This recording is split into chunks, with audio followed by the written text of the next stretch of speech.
My name is Lily. I live with Emily, who I now consider like a real sister for certain reasons. My parents passed away in an accident right after I started high school. Since then, I've been living with my brother Owen. To be honest, I've always hated Owen. Ever since we were kids, he would bully me, pulling my hair, messing it up, and even breaking my cherished toys. He'd laugh when I cried. Violence was the norm, and I had to endure his constant snide remarks. If Owen ever needed my help in the future, I'd probably abandon him. He's selfish, always thinking he's the best and hating to lose, hurting others for his own benefit. After we lost our parents, an uncle offered to take us in, but Owen refused. I was hesitant to leave our home and live with a relative I barely knew. We both thought we could manage on our own. Living alone was tough, but we managed. However, Owen and I stopped talking. He started going out at night and hanging out with rough people. My hatred for Owen only grew. A few years after Owen graduated from college and started working, he suddenly brought home a girlfriend. Her name is Emily, and she's incredibly beautiful and elegant. I wondered where Owen met such a beautiful woman and why she was dating someone as terrible as him. I didn't think they were a good match, but it wasn't my place to say. Emily said she'd be moving in with us. I thought it was a bit too sudden and wondered if Emily was really okay with it. I'm fine with it, but are you sure you're okay, Emily? I asked. We had a little disagreement with my dad, but my mom said it's an experience. If her dad thinks it's reasonable and they've all agreed, then I have nothing more to say, she replied. And so, a beautiful woman named Emily moved into our home. After living with her for a few months, I realized she's an amazing person. She took over all the household chores I had been doing. At that time, I had graduated high school but hadn't gone to college. I had no ambitions and was used to doing housework. Above all, I didn't have the confidence to manage housework while going to university. But Emily encouraged me to find my passion, saying it's never too late. Ever since my parents passed away, my life had been a cycle of chores and school. I'd wake up, make breakfast, do laundry, go to school, and then come straight home to clean and make dinner. I didn't have time for friends or part-time jobs. I was living like a mom during what should have been an exciting time in high school. I didn't even have a boyfriend. Not that I was interested until Emily pointed it out. I hadn't realized I had no hobbies or passions. Looking back at my high school life, I felt a bit lonely. I remember talking with friends in middle school about wanting to get part-time jobs and boyfriends in high school.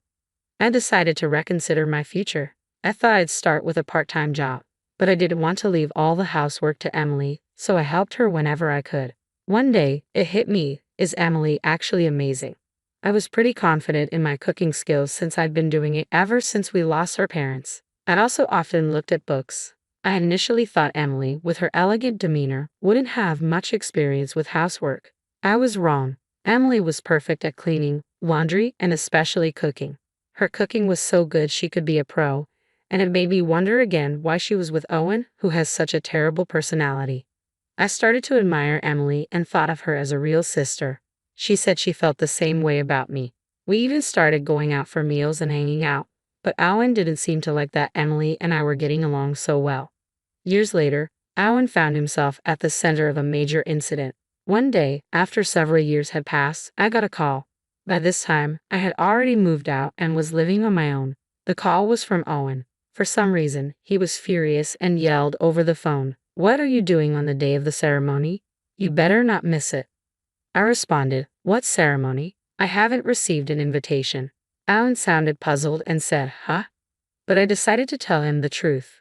Why Owen thought he could get married after doing what he did was beyond me.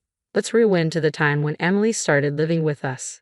After Emily moved in, the bullying had mostly stopped, but there was a day when Owen became physically violent toward me. It started because Owen was angry at Emily. Owen would take a lunchbox to work that Emily prepared for him, but one day Emily overslept and couldn't make his lunch.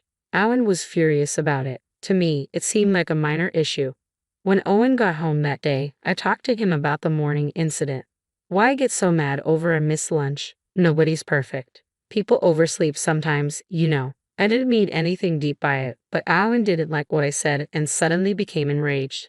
A woman who's going to be my wife should be perfect at everything. It's your fault for being around and influencing her, he said. According to him, my presence was a bad influence on Emily.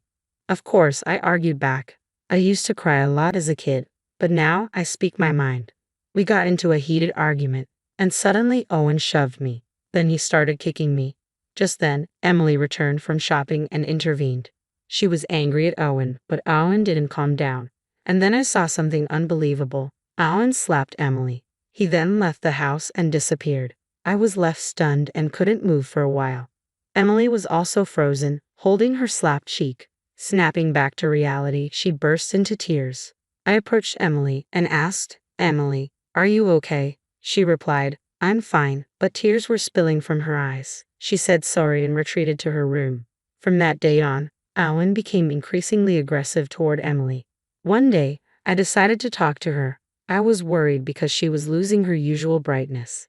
Thinking a change of scenery might help, I took her outside, and she ended up confiding in me.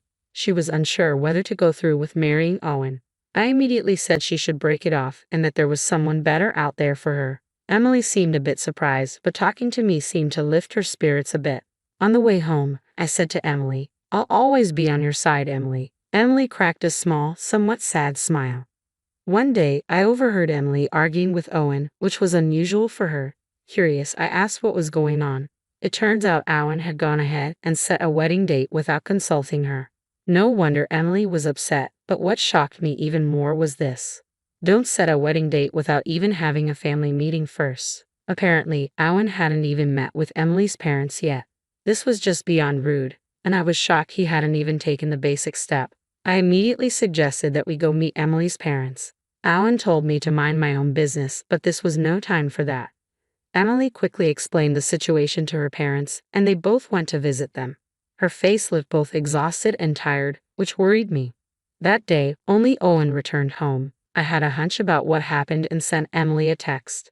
After a while, she replied, and we met up at a nearby cafe to discuss what had transpired. Long story short, her parents had objected to the marriage. I continued listening to her story, thinking it must be so. She explained that Owen had set the wedding date without meeting them and had been treating her poorly recently, so they couldn't allow their daughter to marry him. Yet Owen had already informed his workplace about the wedding date and even booked the venue, so he was in a tight spot now. I felt embarrassed for him. Emily's parents obviously didn't have a good impression of Owen. For the time being, Emily decided to stay at her parents' home to think things over. She said she wanted to think alone for a while. Owen objected, of course, but he was persuaded by her parents and returned home alone. I asked Emily if I could meet her parents. She was puzzled but agreed since I insisted. Later, I met with Emily's parents and apologized for Owen's rudeness. They were quite surprised, not just by the apology, but that someone as considerate as me could be related to Owen. I then shared everything about Owen, about Emily, and about how Owen had been treating her. I asked Emily again, "Do you still want to marry Owen?"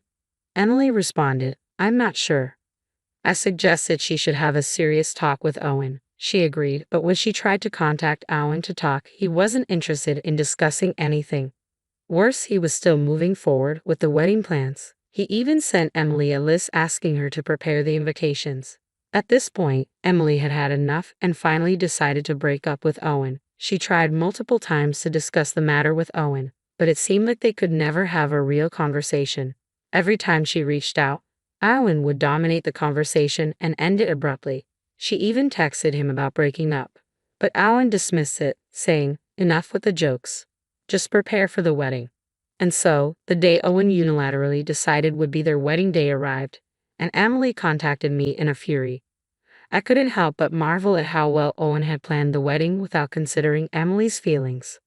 I gave him a piece of my mind. "You never took your conversations with Emily seriously, and honestly, I can't fathom why you think you can get married. No one's coming to this wedding. Plus, you quit your job without telling anyone. You've lost all credibility." With that, I hung up the phone. That's right. Owen had quit his job without telling anyone. Emily found out about this during an incident when Owen contacted her. Emily and I were together at the time, expecting his call because I thought I would definitely get a call. "What's going on? Why aren't you coming? Why isn't anyone coming?" Emily finally told Owen everything. "I've told you multiple times that I want to break up. You never listened. You've even went ahead and planned a wedding, so I thought you might as well go ahead with it." Emily explained that she hadn't sent out invitations because she didn't want to get married, but he had told people at work about the date, so she contacted them to cancel the wedding to avoid causing them any inconvenience.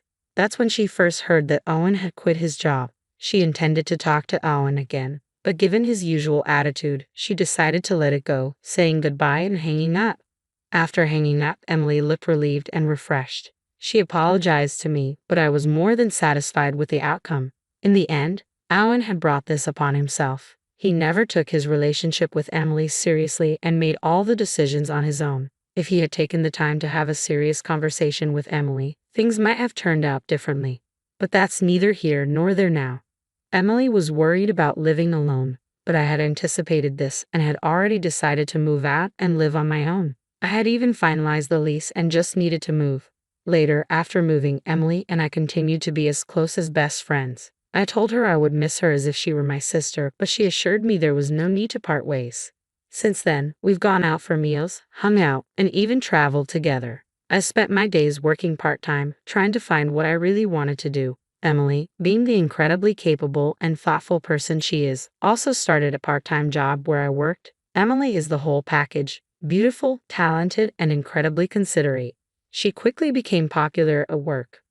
One day, Emily mentioned she might be getting stalked by someone. Given how amazing she is, it wasn't surprising. Worried, I decided to accompany her home whenever possible. My parents and childhood. Emily suggested we could live there together. After some thought, I accepted her offer. So here we are, living together in my old home. Today, we're visiting my parents' graves. Emily came with me. In front of my parents' tombstones, I silently apologized for Owen's crime and my failure to stop him, all because I couldn't stand him.